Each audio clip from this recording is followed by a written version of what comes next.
প্ৰিয় শিক্ষাৰ্থীসকল, কৃষ্ণকান্ত সন্দিকৈ ৰাজ্যিক মুক্ত বিশ্ববিদ্যালয়ৰ বিদ্যায়তনিক দৃশ্য শ্ৰাব্য অনুষ্ঠানটিলৈ আপোনালোকক স্বাগতম জনাইছো। স্বয়ংপ্ৰভা DTH চেনেল 20ৰ যোগেদি শিক্ষাৰ্থীসকলৰ অধ্যয়ন কাৰ্য অধিক মনোগ্ৰাহী আৰু ফলপ্ৰসূ হোৱালৈ লক্ষ্য ৰাখি বিভিন্ন বিষয় সামৰি আমাৰ এই বিদ্যায়তনিক অনুষ্ঠানটি সজোৱা হৈছে। আহকচোন প্ৰিয় দৰ্শকসকল, আমাৰ আজিৰ খণ্ডটিৰ মাজলৈ আগবাঢ়ো।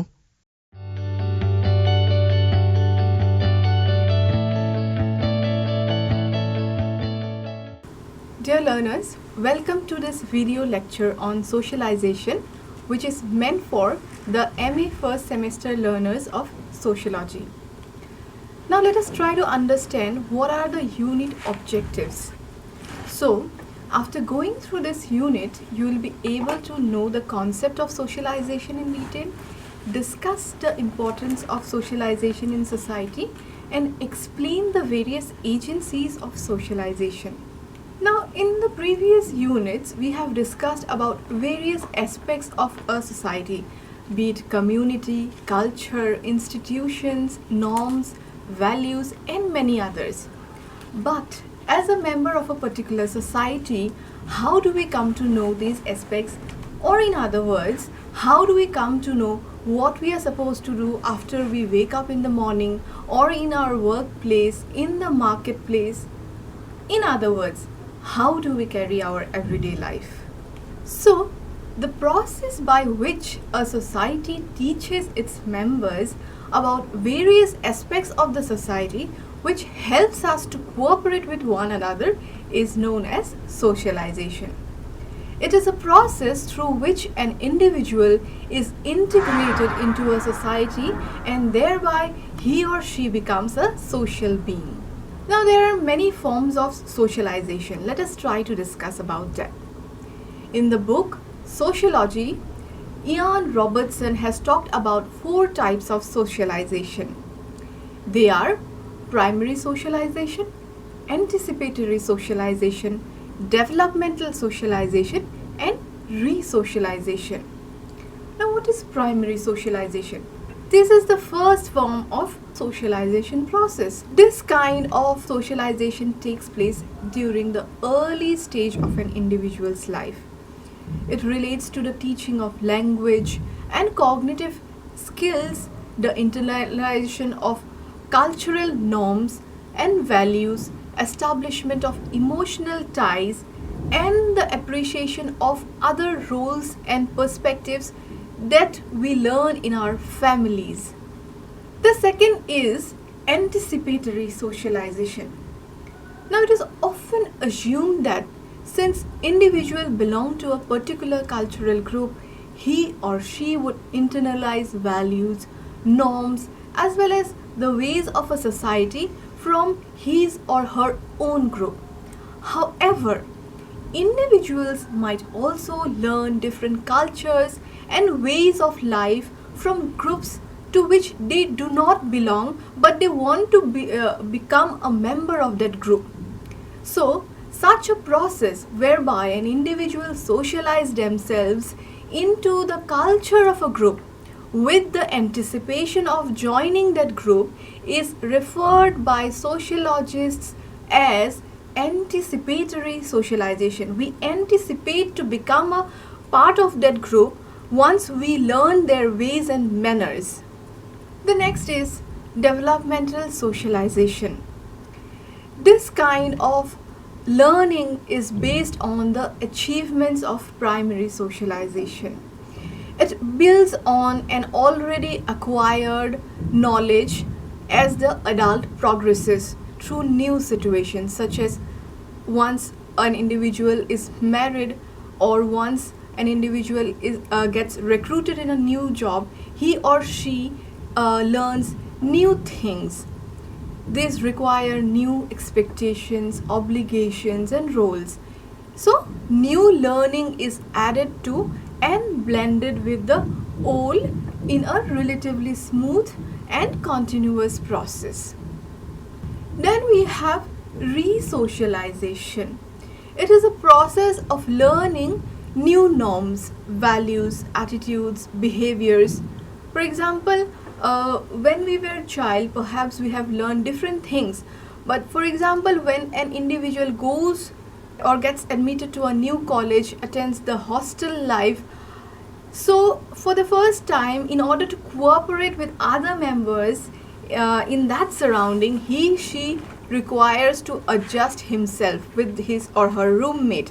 So she will be learning new rules and regulation, which perhaps is very different from the ones he had learned earlier in his life or her life. Now finally, what is the importance of socialization in a society? First of all, as we have already discussed, it is only through socialization that a biological being converts into a social being, because we learn to cooperate with one another. How do we cooperate? When we have a common uniform set of rules and regulations which we all follow, then we become social.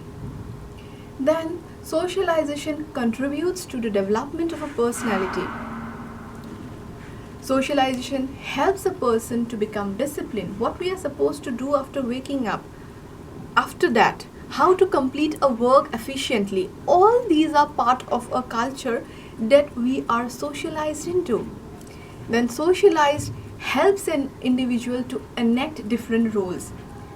How one is supposed to behave when one is in a classroom. How one is expected to behave in a parliament. Now, we don't know that, but it is the society that gradually teaches us how we are supposed to behave in different situations. There is a meeting, how you are supposed to behave. There is a party, how you are supposed to behave. So these are all taught through the socialization process. It also provides knowledge of skills. The animals do not know the skill of cooking food, but this is something very taken for granted skill that we are taught by our society gradually since our birth, after our birth. Then it helps to develop the right aspiration in life, what we are going to do after we reach a certain point of time. So it is taught through the socialization process. It contributes to the stability of a social order. Then it helps to reduce the social distance. Finally, socialization provides the scope for building a bright future by turning individuals into responsible members of society. So, before driving a car, we will be taught how the rules and regulations that we are supposed to follow. Before marriage, we will be taught the expected behavior. So these kind of things ensure there is stability in society, stability in family, stability in society. Now, okay, fine, we learn all these things. Now, who teaches us all those things and how it takes place? So there are various agencies of socialization. The first and foremost being the family, where we are born. So it is the most important primary group that brings about socialization in an infant. It is the parent or the immediate family that teaches the child to respond to light, they respond to sound, voice, to respond to emotions. So it is a family where we learn the basic things, basic behavior or basic values of a particular culture. Then comes our friends or the peer group. It is another important primary agency of socialization. A peer group is a group of individuals of roughly the same age group who are linked by common interests.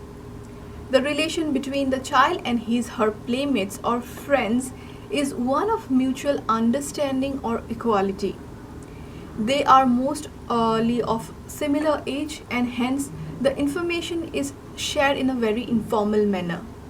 So we see that children learn a lot from their friends, because in an informal setting they tend to learn it more quickly.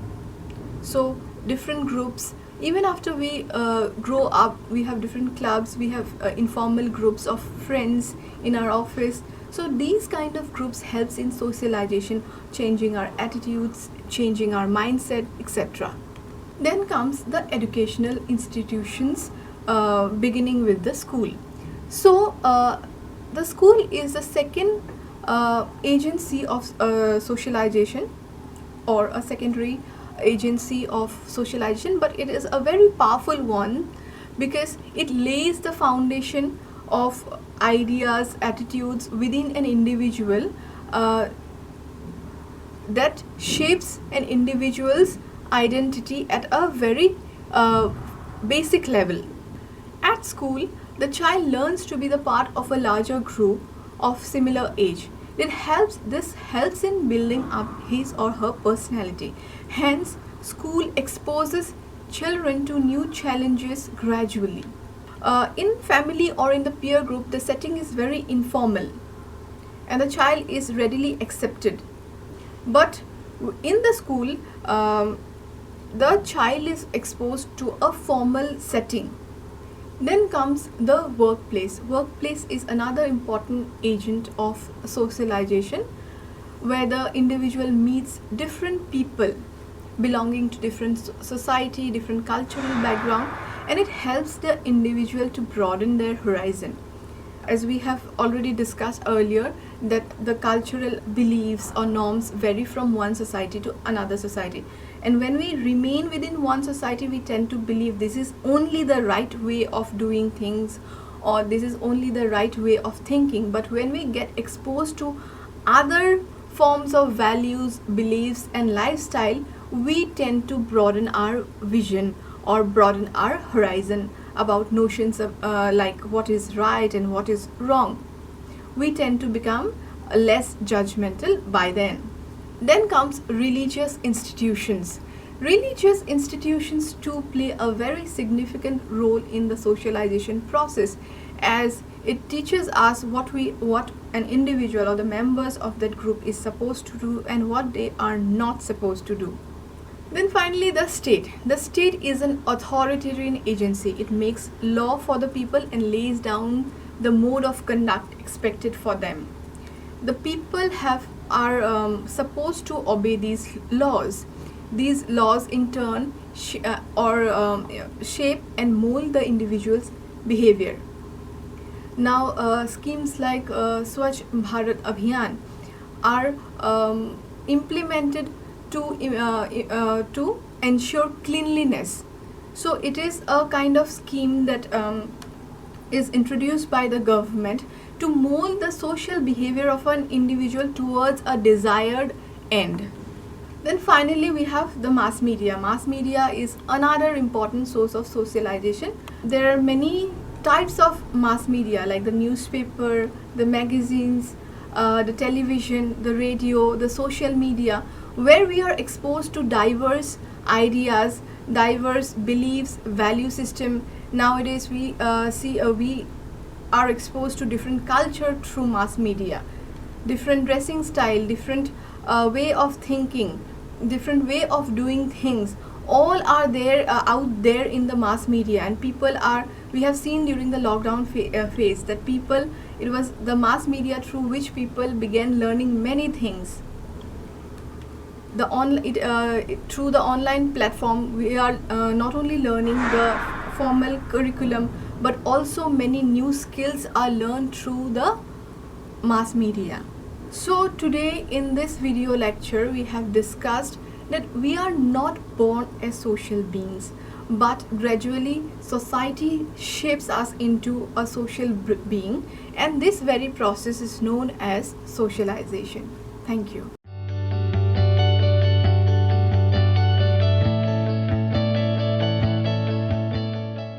Dear learners, welcome to this audio-visual session on social stratification, which is the Unit 5 from the paper Sociology and Introduction, meant for the Sociology learners of MA first semester. After going through this unit, you will be able to know the meaning and the characteristics of social stratification, recognize different forms of social stratification, and understand different perspectives of social stratification. Now, we all know that social inequality refers to the phenomenon of socially created inequalities, and social stratification is a particular form of social inequality. It refers to domination of the social groups into different strata where one group is above the other in terms of the amount of power, prestige, and wealth. The members of a particular strata will share similar lifestyle on the basis of which they will distinguish themselves from the members of the other strata. For example, the caste system is in India is an example of social stratification. So, the society in a tea estate also provides another example of social stratification where there is a clear-cut distinction between the members of the class of the laborers and the management in terms of power, prestige, and wealth. Now let us discuss the characteristics of social stratification. First is antiquity, which means that it is an ancient social system. According to archaeological records, stratification was present even in the small wandering bands existing in the earliest days of human society. In such primitive societies, both age and sex along with physical strength must have been important characteristics of social stratification. Then ubiquity. Social stratification is found in all the societies. It is present in non-literate societies where tradition is largely oral, and it is also present in highly developed and complex societies. Then we have social patterning. The social patterning can be seen in 5 different aspects that are mentioned below. Now, first of all, social stratification is a system that defines the social and the cultural life associated with clearly. For example, each class or class has a pattern of life. To maintain that pattern of stratification, each system of stratification is associated with certain norms and sanctions. To ensure the existence of the pattern, each stratification system strives to socialize the younger generation.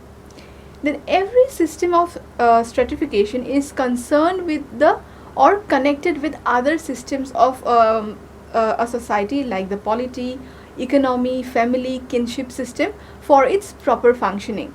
Now, despite these mechanisms, now the system of social stratification has been inherently unstable because from time and again it has been challenged. Then we have seen that there are different types of social stratification which we will discuss in this unit.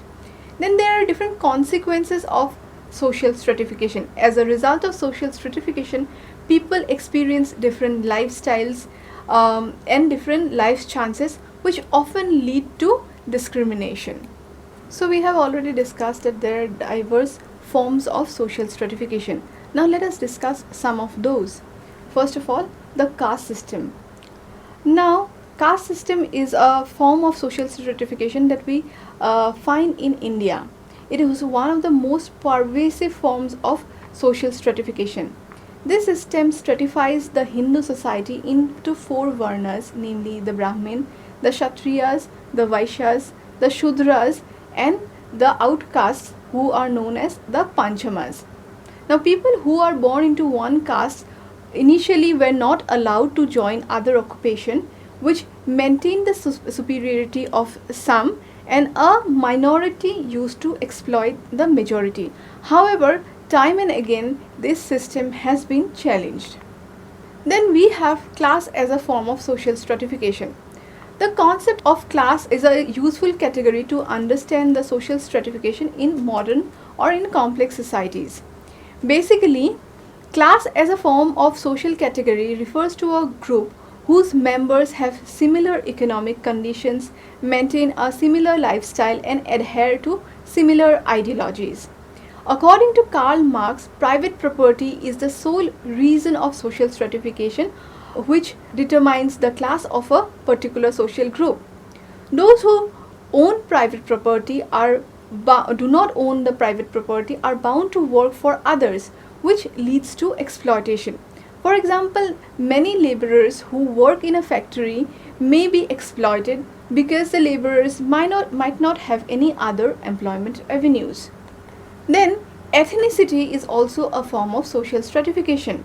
According to Oxford Dictionary of Sociology, individuals who consider themselves or are considered by others to share a common characteristics which differentiate them from other groups in a society and from which they develop distinguished cultural behavior forms an ethnic group.